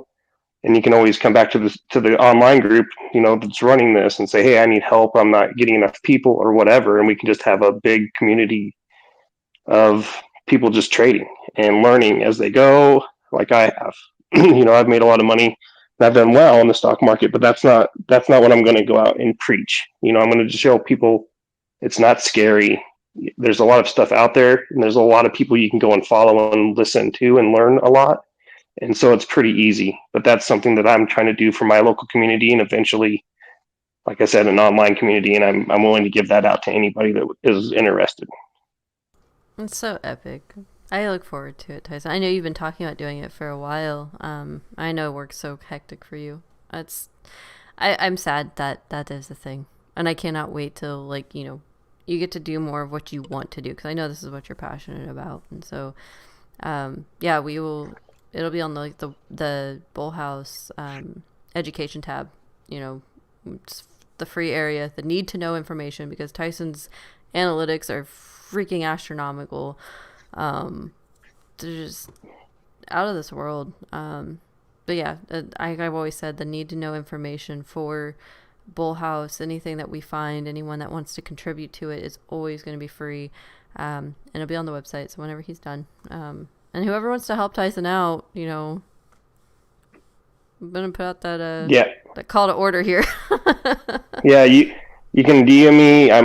You can always DM me on the Discord group, or you can DM me here on Twitter. I'm not on Twitter all the time, but you can always reach out to me and DM me, and I will always reach out back to people, especially if it's questions about certain things. And the stuff that I've learned. The biggest person that I've listened to that's really helped me out is Raynard Teo. He's a YouTuber. He's also on Twitter. He's a great TA guy. He starts from talking just about what candles are, the bodies and the wicks, and works his way up to very advanced swing trades. He talks about futures and Forex, and he gets into a lot of advanced things. So he's good for everybody along any timeline that you've been trading. So I always recommend him to learn from. And then there's a new guy that I've been following. He does everything on AMC right now on a few cryptos. His name is David Marino Jr. and he's been teaching people Wyckoff and Elliott Wave, and he's been like tracking AMC. And last night he called for downside, like nobody else was calling for downside yesterday, and he called it last night, and he actually keeps calling for 37.50, and he's been dead. He's like, I've been watching for a while now, and he's been almost dead on with his calls. So that's why I'm paying attention to like what he's saying, because he's hitting price targets pretty decently. So he also has his own YouTube channel, and he's on Twitter. Like I said, David Marino Jr., Rainer Teo. Those are the people that I've learned a lot of my TA from. There's a lot of different ways to look at charts. Some people like Elliott Wave, some people like Wyckoff, cycle theory as well. It can play out in different stocks as well. I think, like my favorite stock, MMAT, right now is 100% like looking like crap, but it's going to be a great stock here in the near future. I think we're going to see a nice run up, and I'm invested in that one too. So it's going to be it's a disruptive technology company. It's going to go huge. If you hold on long enough, you're going to be very happy with yourself. And I'm not going to stop preaching that stock, man. I know that it's not done well, but it's going to have its moment in the spotlight. I guarantee it. So well, I mean, honestly, Tyson, though, that was one of the best ones you've ever called because of the teaching aspect of that. The whole getting through the merger and the dividend and everything that's going on with the dividend. Right. Like, there's so much to it to learn. Don't ever be right. I mean, it looks bad. It looks like a bad stock. If somebody goes and looks at MMAT right now on a chart, you're going to go, what the hell is this guy talking about? But I've done my DD. It's a great company. It's going to be going to be something you're going to want to buy and hold on to for a long time. I'm convicted in the stock, but don't trust me 100%. Go do your own DD like I've done and spend hours and hours and hours and nights, late nights, early mornings studying the stock. So, the technology. So the other thing, Ken, go ahead. I was just going to say that the technology that they're bringing out or proposing, bring out and developing it's a no-brainer to me. But that's my opinion. It's a no-brainer to me as well. If you don't follow Magic 8 Ball on Twitter, he gives you out. He does a great DD on a lot of this stuff. I posted an article. I think it was yesterday, maybe the night before. I don't know. My days are all screwed up, but he does a wonderful article on. I think he did it on StockTwits, but it's a great write-up on MMAT. And I even learned a few things that I didn't 100% know. So. Magic 8 Ball. I think his name is Mark Miller, I believe. He does a great job. But going back to Kenna and talking about learning from the experience, it's maybe been about 3 weeks or a month ago. BBIG was all over the place. Everybody was pushing BBIG, and then their dividend got moved back, which is a lot of the same things that happened with Torchlight, which merged with MMAT or reverse merged with MMAT. And they kind of got the same thing going on there. They've got a merge. They're like part of Zash, and they're part of Lomotive. Lomotive is a company that's like a competitor of TikTok, and they're supposed to have a dividend for Cryptide coming up. I'm not sure the date. It's got moved to late December, I believe. And I'm telling people, I'm like, go look at MMAT when it merged with Torch, and see the run up, and see when the dividend was supposed to be, and see where the run up was. And use my advice to sell when the stock is high, because the stock ran up 2 days before the dividend for TRCH, which is now Meta. So I'm telling people to pay attention to that stock 2 days before the dividend comes out, because you can actually. So if we still have T+2, if you sell on the dividend date or the 2 days before the dividend date, you're probably still going to get the dividend, just like a lot of people did on MMAT. People sold 2 days before the dividend was actually supposed to be given out, and they still got their shares. So that's something to pay attention to, and I will be watching BBIG myself. Today, BBIG took a dump off of earnings. But I still believe it's highly shorted and manipulated as well. And so I think BBIG in the near future, next month, you can make a play on it, or you could buy in cheap and just wait for a month and see what happens. But I have my convictions about BBIG as well. So that's another stock you guys could go and look on. I think right now it's trading in the low threes, if I remember correctly, just by I haven't looked at my charts in a while, so I'm not sure exactly where it finished, but Yeah, close it at had a bad 330. day. Yeah. But that's a good stock to look into. Like I said, there's a lot into it as well, just like TRCH and Meta was, MMAT. But I think there is money to be made there on a pretty decent run up. Yeah, so if you guys have questions about that stuff, you can always, like I said, you guys can always reach out to me. You have to DM me though. You can't just like at me because I don't see that stuff for some reason. But and if you're not a part of the BullHouse Discord, that's where you can always reach me. If you DM me there, I will answer usually pretty quickly because that's where I live. Like I'm not a Twitter guy. I'm a Discord guy now, and that's because I can't. No, I'm sorry. I'm sorry. Oh. No, you're good. I mean, Uh, Discord doesn't drop our call, so I mean. And Discord doesn't have the drama. Like, No. okay, I got back on Twitter like 2.5 weeks ago, and it was like unity, unity, unity, and then the next like 3 days later, it was like block everybody because everybody's a shill and everybody's lying, and I'm like, what in the frick is going on? And like, who in the hell is this Mark guy? And I'm like, what a freaking just mess. And then I saw Mark's. He was on CNBC or something today, and I was like, is this guy speaking for the community? Because did we like vote him in? Like nobody voted anybody in. Like we don't have a leader. Like that's the one thing we don't need right now is somebody to tell us what to do. AMC Bigum's actually, if anybody follows him, he talked about that in his recent video. I suggest that you guys take a look at that, so you get a little bit more of an understanding about that guy and what he's doing and what his intentions are. Yeah, so... right, I mean, go ahead, Kenna. I was just going to say, First Strike, you picked a very bad time to come back on Twitter. Because it is... It's burn them at the stake and don't think twice. Right. I mean, the whole unity thing, like, I saw David versus Goliath was on, like, for, like, a full straight day, like, or longer. Like, he was on for, like, 26 hours straight doing the whole unity call or something, and I was like, wow, they're really trying to move this along. This is kind of neat. And then, like I said, like 3 days later, it was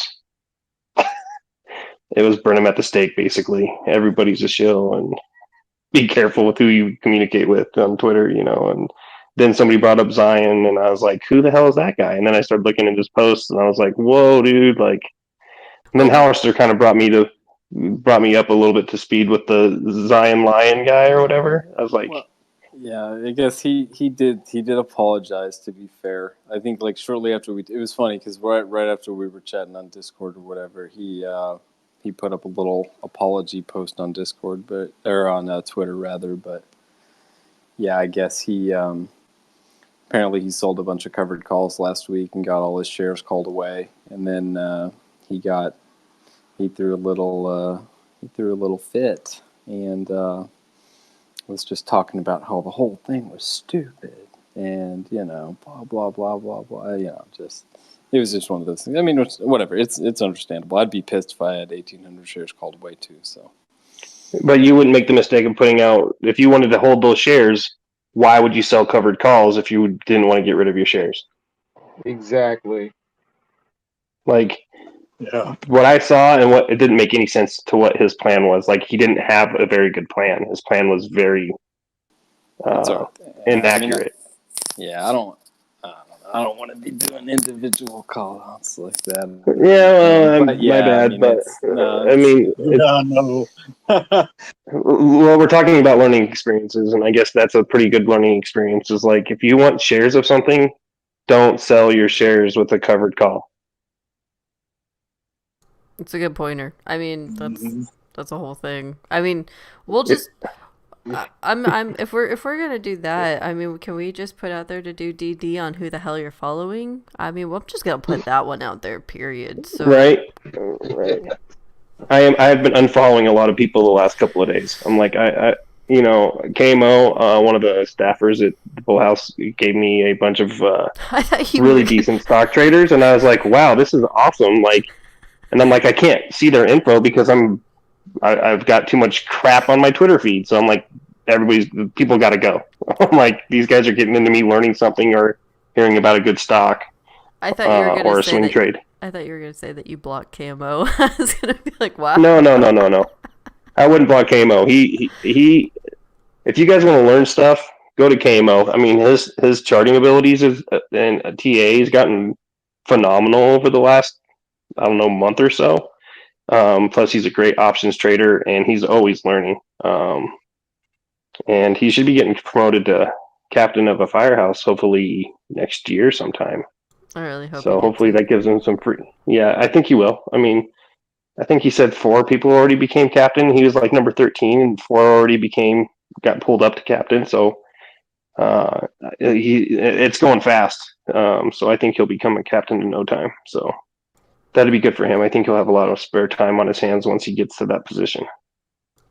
Okay, this is the only thing. Okay. And I'm gonna first strike. I'm sorry to interrupt you on this, but but you are absolutely right. You and KMO. That's why you guys are my TA guys.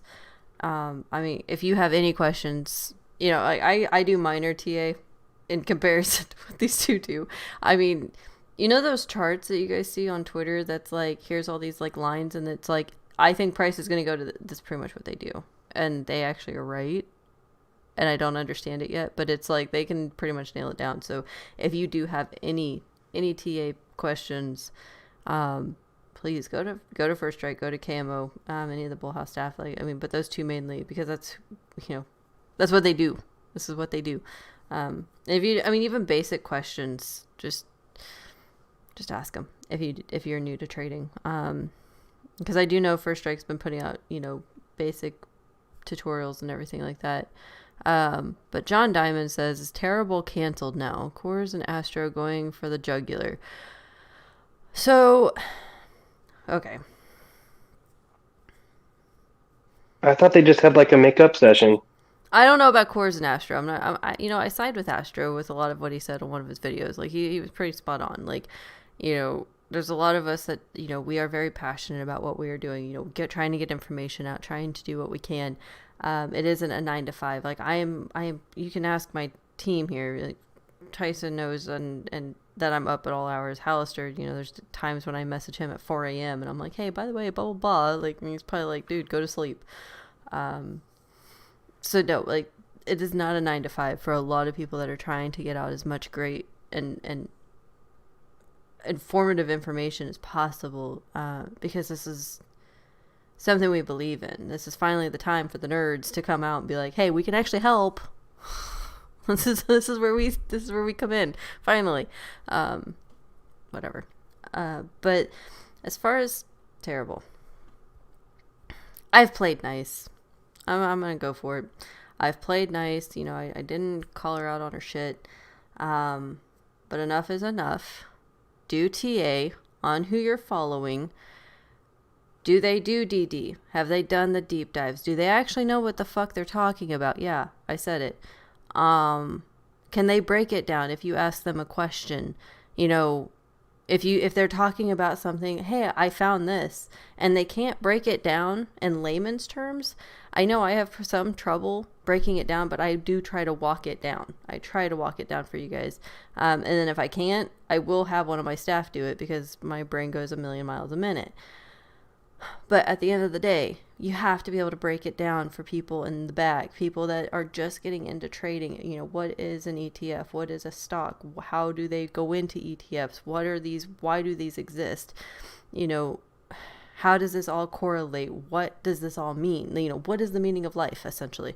But if it's just regurgitated information, if it's just, oh, I heard this, and then just repeat it like a freaking recorder, that's not actually understanding what's going on.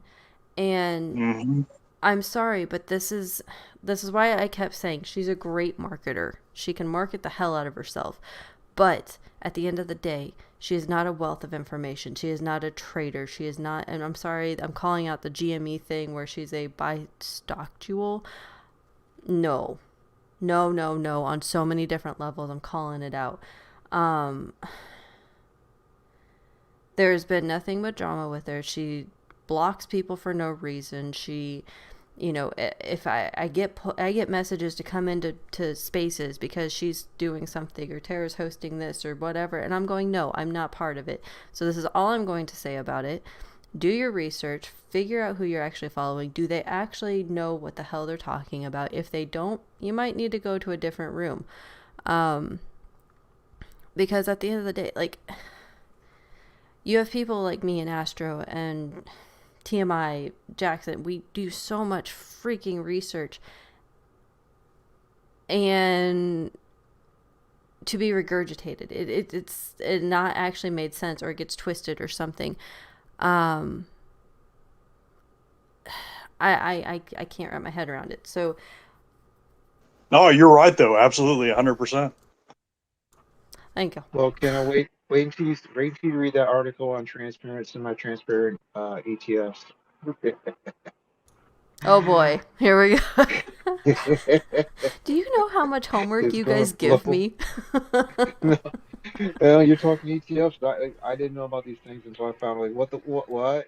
It just really they come up with different ways to cheat everybody out of their money. That's all it is to it. That's all it breaks down to. I'll leave it at that. Yeah, I will. Once we're done tonight, I'm going to set the hookah up. I'll read that while I'm also trying to figure. Guys, I still need recipes for the magazine, or you guys are just going to get all my family recipes for the Christmas part of the magazine.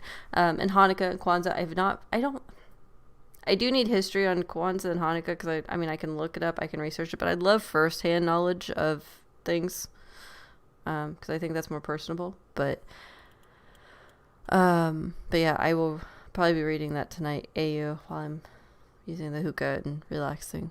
Because that's relaxing to me, is reading random stuff that you guys send me. I understand.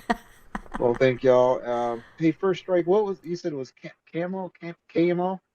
KMO, yeah. So it's just the letters KMO. You can find them on here. And then 8 Ball.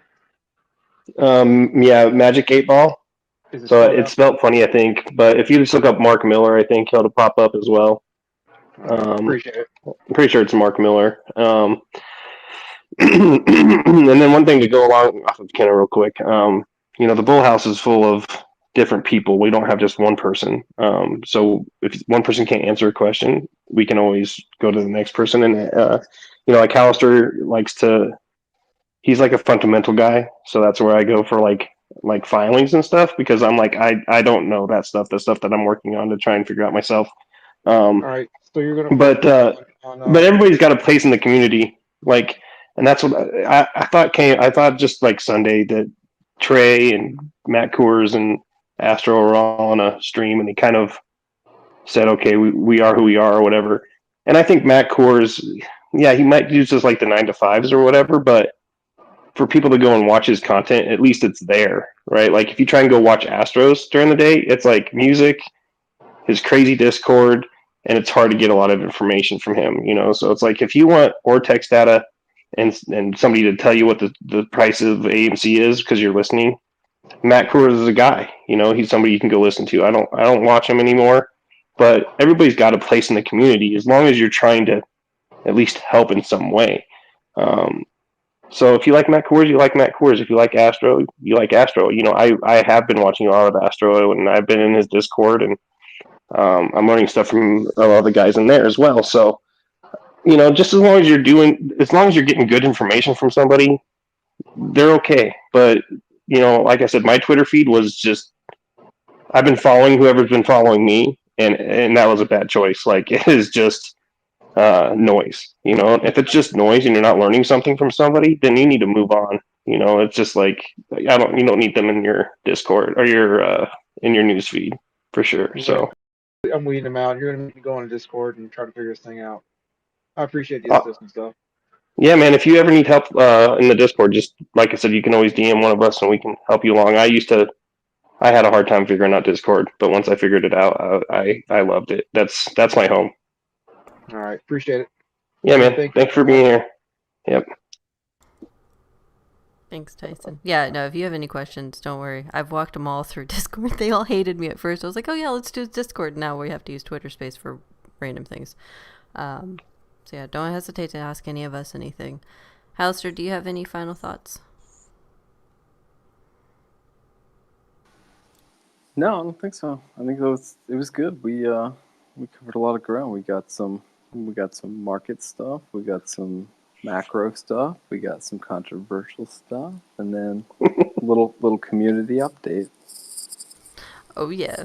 I mean, we didn't hit on religion. Should we touch on that real quick before, just to make sure we're well? No. Yeah, I was gonna say religion and politics. Did we hit politics? Oh yeah, we hit Next politics. time Yeah, on we hit politics. BullHouse. Yeah. No. Did you? Okay. Oh, we always talk politics. I mean, politics is just kind of a thing anymore. I mean, but that's the thing. Yeah. Right? If you're talking stocks, you're gonna get into politics. If you're not talking politics and stocks, then you're not doing it right.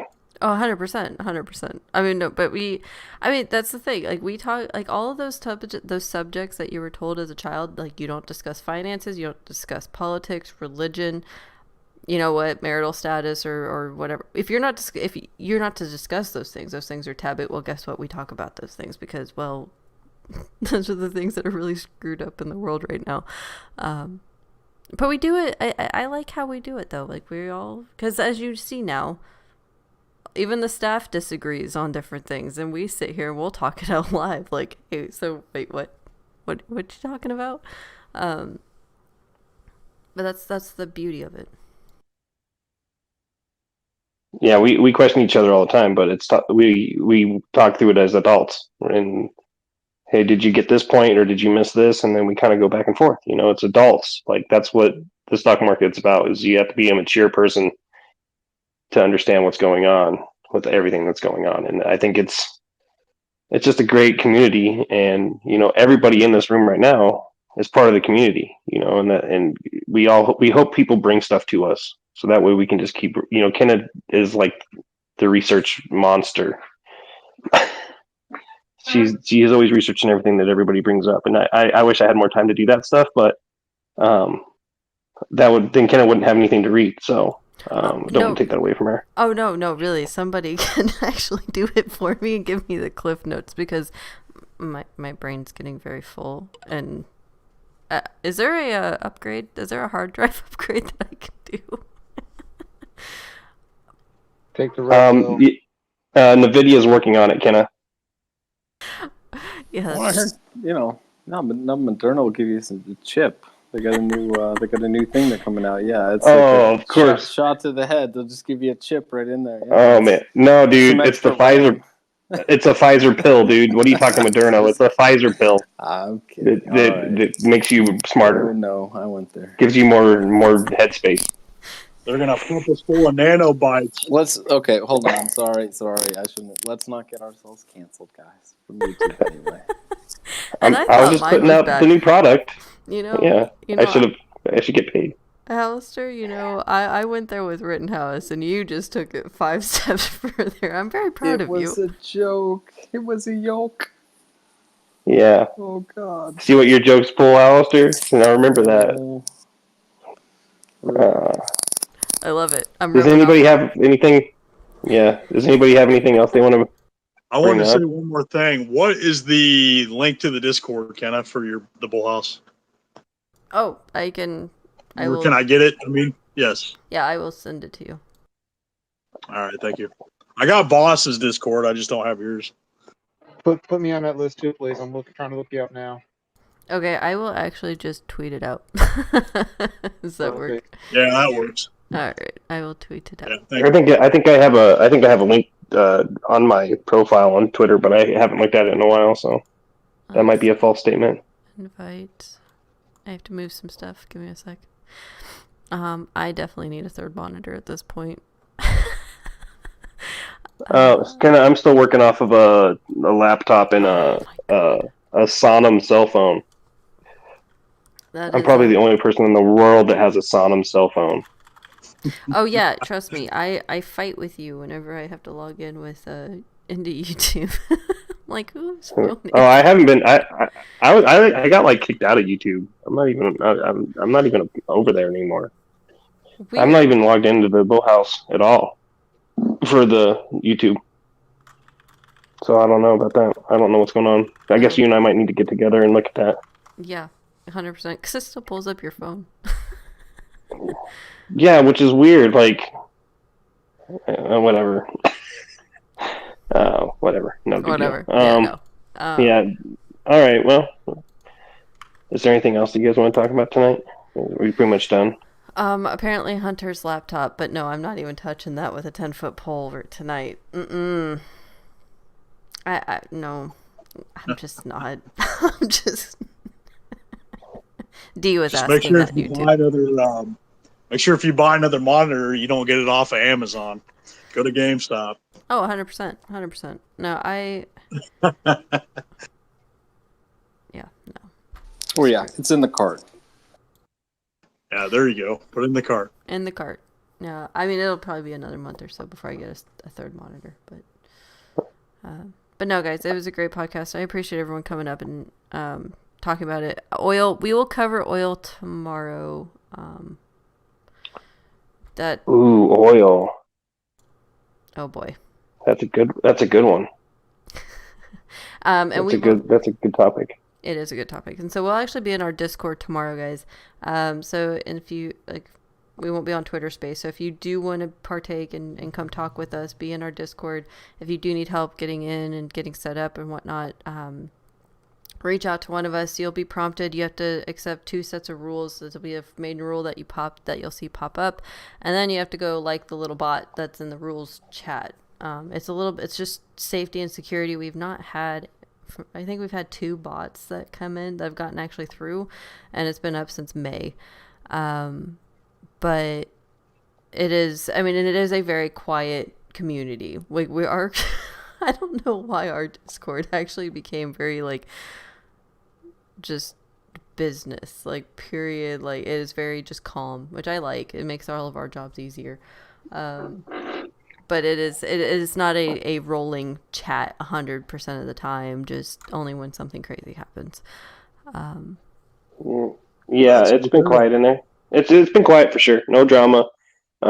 It's easy to follow charts and whatever we're doing. I know KMO's been trying to be on more live. He's been trying to help people with unusual whales.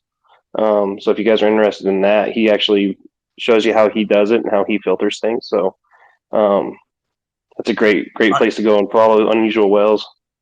I got a question about that unusual whales. I heard through the grapevine that he is actually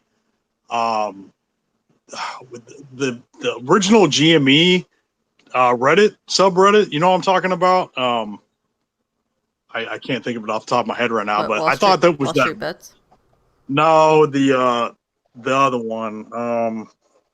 It's one of the GME ones that everybody left to go to Superstock. Whatever that one is. Anyway, I heard he was like, it's that guy, the main guy that started that subreddit.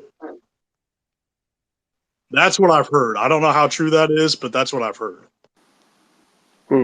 Does that matter? 100%? I don't know if that. No, I don't think it really matters that much. But from what I was reading, and it's probably just drama bullshit. But from people I've read on Superstock that have talked about it, that he was she, I don't know, whoever was a big reason why that subreddit fell apart.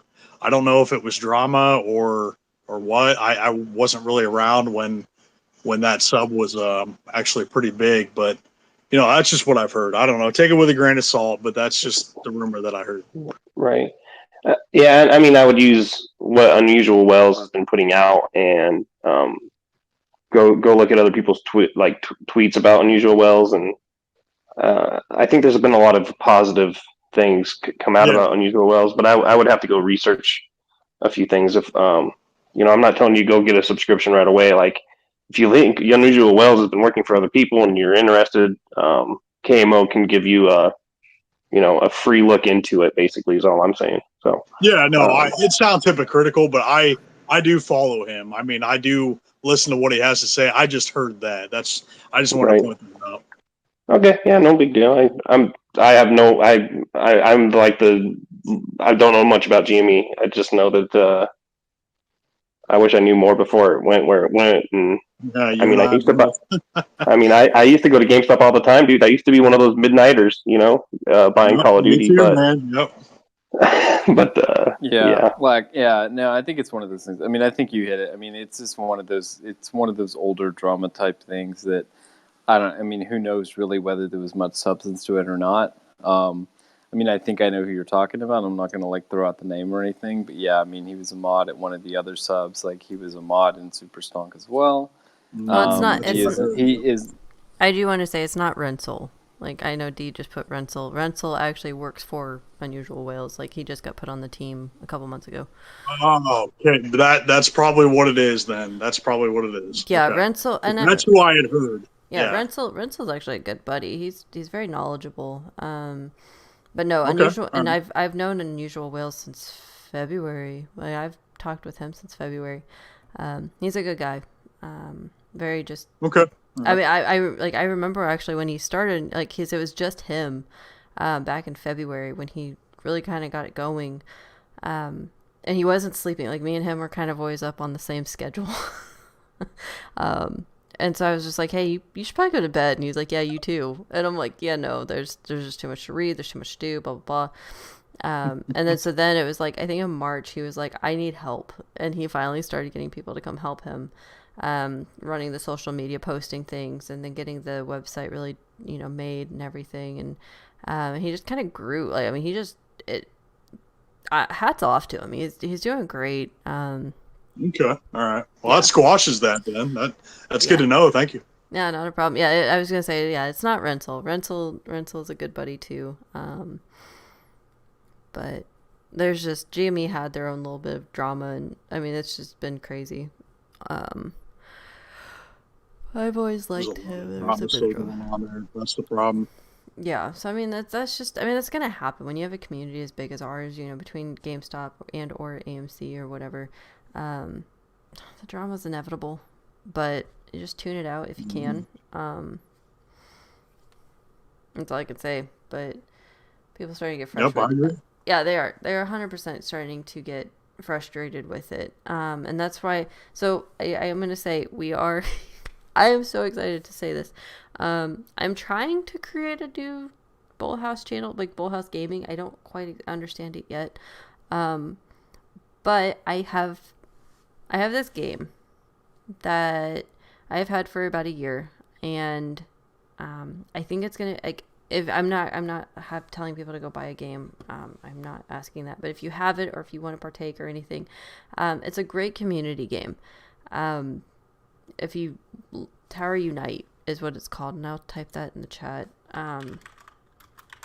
What do you say, Terra Unite? Ha ha ha! I knew as soon as I said that too, because of how my accent is. Tower Unite is what it's called. It was originally built on Gary's mod, but it has like this whole big plaza area. Like, you can go bowling. They just opened up a nightclub that also has billiards and karaoke. There's like arcades and mini games. There's a theater. There's fishing. There's all kinds of stuff in this game. Plus, you can, like, buy resorts or condos or things like that and decorate your own place. Have like little house parties or whatever. So I am going to be streaming this on probably Thursday or Friday. Thursday we're not going to have we're going to stream. We're going to have a Thanksgiving stream. Just people that don't have family or they don't really like being around their family or whatever. It's going to be nighttime. Once our daughter's asleep, but I'm going to load it up. We're going to play through the game. And no, Johnny Rocket, no. Bad Johnny's, no, I'm not even going to repeat that. But I'm gonna play through this game for you guys, just so you can kind of see what this world looks like. And so if anyone is interested in joining me, and Hambone and whatnot, whenever we play this, it's gonna be kind of fun. Like, I think this is gonna be a lot of because I've been trying to find like a really great community game. We also are trying to figure out which Jackbox thing we want. We've been looking at them all. Yeah, Tower Unite. So Sounds good. yeah, it'll be fun. I look forward to it, and I'm actually, actually I showed Turbo in the Nifty Ape Nation group. Some of the, I think it was Turbo and Create were in Discord whenever I showed it to them, because they've been talking about their metaverse and what you can do in the metaverse. And it was, I mean, it clicked in my brain. I'm like, oh my God, wait, I actually know kind of what you're talking about. I think this is kind of what you're trying to do. And they agreed. They're like, yeah, can you show this to everybody and whatnot? And so, I mean, basically think of this game, you know, you're going to be able to play, you know, this is, you know, I think it's $20 right now. It might go on sale for the holiday. But with theirs, you'll have your NFT that you can actually put into that metaverse and whatnot. So it's really cool. I'm kind of talking it out with them to kind of see if I can actually better understand what the hell they're doing, because I'm still lost. But it's pretty cool. So I'm looking forward to showing you guys that. And then obviously we'll play other games. But yeah, BullHouse Extra is the playlist this is all going to be under for now until I can figure out the other channel. So yeah, that's my last update. And That sounds good. magazine should be out the first week of December, hopefully December 1st, if I can get my shit together. Yeah, all right guys. It's been 2 hours. Okay, we need to leave. Well, thanks for the space call. It's been fun. Yeah, definitely. Thank you, Like Attack. I'm following you. I wanted to follow you. I think I'm following everyone else in here. Oh, Linsky, how am I not following you? Okay, following everyone, and it's all being recorded, so, you know, there. All right. But yeah, guys, reach out to me if you need anything. If you want to put anything in the magazine, or if you want anything up on the website, just let me know. Reach out, and I will do that. So, thanks for coming in, guys. Have a good night, everybody. Yeah, have a good night. Thanks for everybody for being here.